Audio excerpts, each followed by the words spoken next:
No, you don't have to dye your hair. You can just get a simple hair. Today I'm gonna show you.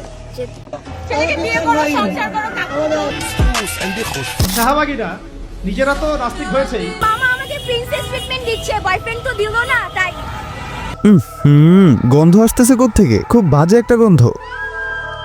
ও আচ্ছা, এখানে শাহবাগী আছে, এই জন্যই তো বলি এত খারাপ গন্ধ কোত্থেকে আসতেছে। ভাই গুয়ের গন্ধ এত খারাপ হয় না যতটা গন্ধ এই শাহবাগীদের গা থেকে আসে। যাই হোক মামা, প্লিজ মামা, আপনার কাছে একটা রিকোয়েস্ট, আপনি বাসায় যেয়ে গোসল করেন, কারণ আপনি যদি নর্মালি 2-3 দিন গোসল নাও করেন তাও আপনার গা থেকে গন্ধ বের হবে না, বাট এই শাহবাগীদের অপর নামী গন্ধ। আর আপনি যদি এই গন্ধযুক্ত পচা একটা শাহবাগিরি নিয়ে সাথে ঘুরেন তাহলে তো শুধু আপনার থেকে না, রিক্সা থেকেও গন্ধ বের হবে। শাহবাগীদের জীবনে কোনো কষ্ট নেই, যখনই তাদের মনে কষ্ট জাগে তারা 2 দিন সিগারেটের টান মারে। আজকে টান আমিও দিব, তবে সিগারেটে না, শাহবাগীদের চুল ধরে। জাস্ট তোমাদের কাছে একটা রিকোয়েস্ট, ভিডিওটা পুরো দেখবা, শেয়ার করবা, কারণ এই শাহবাগীরা পুরো জেনারেশনের মেয়েগুলোর উপরে গন্ধ ভাইরাস ছড়াইতেছে। তুমি কিভাবে শাহবাগী হয়ে যাবা? Here. There's my septum and this is how you become শাহবাগী। আলিকে চুদিয়া মারিয়া দে। হয় বলতেছে গরুর রিং এটা লাগাইলে নাকি মেয়েরা তোমরা শাহবাগীতে অভিষেক করতে পারবা, বাট তোমরা আমার এটা বলো তো, বিশেষ করে যারা মেয়েরা দেখতেছো তারা বলো, তোমরা যদি তোমাদের ওই সুন্দর মুখটার মধ্যে এই গরুর রিং এটা পরো তাহলে তোমাদেরকে লাগবে কেমন? একটু ইমেজিন করো, মানে ওদের গায়ে গন্ধের পাশাপাশি তাদের পছন্দটাও গন্ধমার্কা হয়। গরুর রিং দিয়ে মুখটা ভরায় রাখছে, আই হোপ তার পুটকির মধ্যেও কয়েকটা লাগায় রাখছে, পারতো যদি ওইটাও দেখাইতো। কিরে ভাই, সাউন্ড এমন কুত্তার ছাওয়ার মতো করতেছে কেন? মানে ওরা মনে করে যে এমন ভাবে ভয়েস দিলে ওদেরকে জোশ লাগে, বাট ভাই বিশ্বাস করো এরকম সাউন্ড তখনই হয় যখন ইঁদুরের খাঁচার মধ্যে চিকা আটকায় যায়, চ্যাপ চ্যাপ করে চিল্লাইতে থাকে। আরেকটা সময় এমন সাউন্ড হয় যেটা কিনা দেখবা নতুন জন্ম নয় কুত্তার ছাওয়ার এমন চিল্লাইতে থাকে। আমি একজন সাধারণ বাঙালি।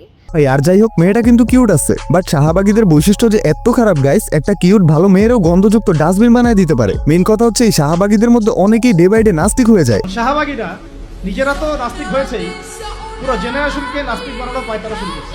ভাই দেখো, আমাদের সমাজ দেশ নষ্ট হইতেছে বহুত কারণে। মেয়েদের টপিকে আসলে আমি ইসলাম ধর্মের মেয়েদের কথা বলতেছি। এখন অনেক মেয়েই আছে টিকটক আইসা নিজেরা বাজেভাবে প্রেজেন্টেশন করে, তারপরও তাদের মধ্যে বেশিরভাগ মেয়েদের একটা লিমিট আছে, তারা ইসলাম ধর্মকে অবমাননা করে না। তবে তারা যে ভালো আমি সেটাও বলতেছি না, মানে তারা একবারে নাস্তিক না, তবে তারা অবশ্যই পাপী। বাট শাহবাগীরা আস্তে আস্তে এমন পর্যায়ে চলে যায় যে তারা একটা সময় সৃষ্টিকর্তাকে অস্বীকার করতে শুরু করে, ডিরেক্ট নাস্তিক হয়ে যায়। এর থেকে খারাপ কি হইতে পারে? জেনারেশনের মধ্যে এইসব শাহবাগী নামের ভাইরাসগুলো গন্ধ ছড়াইতেছে, পুরো জেনারেশনটাকে নাপাক বানিয়ে দিচ্ছে। তো আমাদেরকে এই শাহবাগীদের বিরুদ্ধে নরম থাকা যাবে না, কঠোর হইতে হবে। সমাজে এদের জায়গা নাই, এদের জায়গা বাথরুমে কিংবা ব্রিজের নিচে, যেখানে মানুষ প্রসাব করতে যায়, যেখান থেকে গন্ধ বের হয়। ভালো কিছু আশা করা যায় না।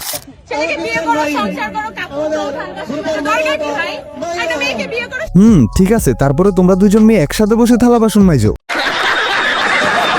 মানে গাইস এরা হচ্ছে এমন এক প্রজাতি যাদেরকে মানুষের মতো দেখতে হইলেও এরা মানুষ না, অমানুষ। বুঝো আগে, বজ্রপাত এবং বীর্যপাত দুইটাই কিন্তু ভয়ঙ্কর। বজ্রপাতে মানুষের মৃত্যু হয় আর বীর্যপাতে মাঝে মাঝে এমন কিছু অমানুষের জন্ম হয়। মানে দেখো, বজ্রপাতে এরকম 2-3টা অমানুষ মারা গেল, আবার ওই বীর্যপাতে 3-4টা জন্ম হয়ে যায়, যার কারণে এগুলোর প্রভাব দিন দিন বাড়তেছে, কমতেছে না। এগুলারে কমাইতে হলে আবাসিক হোটেলের নোংরা কর্মকাণ্ড বন্ধ করতে হবে, বাট আফসোস যেটাও কখনো বন্ধ হবে না, যার কারণে এইসব অমানুষ একেবারে বিলুপ্ত হবে না। কি করে লাগাচ্ছে? মানে গাইস সমাজের কি একটা অবস্থা, এদের মতো পতিতা আর এদের মতো জানোয়ারগুলোরে গালি দিয়ে মুখটা নাপাক করতে মন চাইতেছে না। জাস্ট আমি এটা ভাবতেছি ওদের কি বাপ মা আত্মীয় স্বজনের পরিচয় নাই? গাইস দেখো, আমরা একটা ভুল কিছু করে ফেললে ভাবতে থাকি আব্বু আম্মু ভাইয়া জানলে দেখলে কি বলবে। সামান্য একটা ভুলের কারণে অনেক গিল্টি ফিল থাকে আমাদের মধ্যে, বাট এইসব পতিতার জানোয়ারগুলোর সঠিক জন্ম পরিচয় আছে কিনা আমি জানি না। সঠিক পরিচয় থাকলে হয়তো মান সম্মানের একটা ভয় থাকতো। নিজেরা তো বেয়াদব, সাথে সমাজের বাকি মেয়েগুলোরও বেয়াদব বানাইতেছে। মেইন কথা কি জানো গাইস, যারা টাকার জন্য বডি সেল করে তাদের লজ্জা শরম থাকে না, থাকে শুধু নিজেকে মার্কেটিং করার দক্ষতা, যাতে করে নিজেকে আরো বেশি সেল করতে পারে। যাই হোক গাইস, আজকের ভিডিও এখানেই থাক। অবশ্য আমি এই টপিকে আবারও ভিডিও নিয়ে আসবো, এখানেই শেষ না। যাই হোক, আমার কথাগুলো যদি তোমাদের কাছে মনে হয় যে আমি ঠিক বলছি, তাহলে তোমরা সাবস্ক্রাইব করে আমার সাথে থাকো, প্রতিবাদ করবো একসাথে। তো আজকের জন্য টাটা, ভেরি সুন আবারও ব্যাক করতেছি তোমাদের মাঝে নতুন কোনো ভিডিও নিয়ে। ততক্ষণ পর্যন্ত চিল থাকো তোমরা।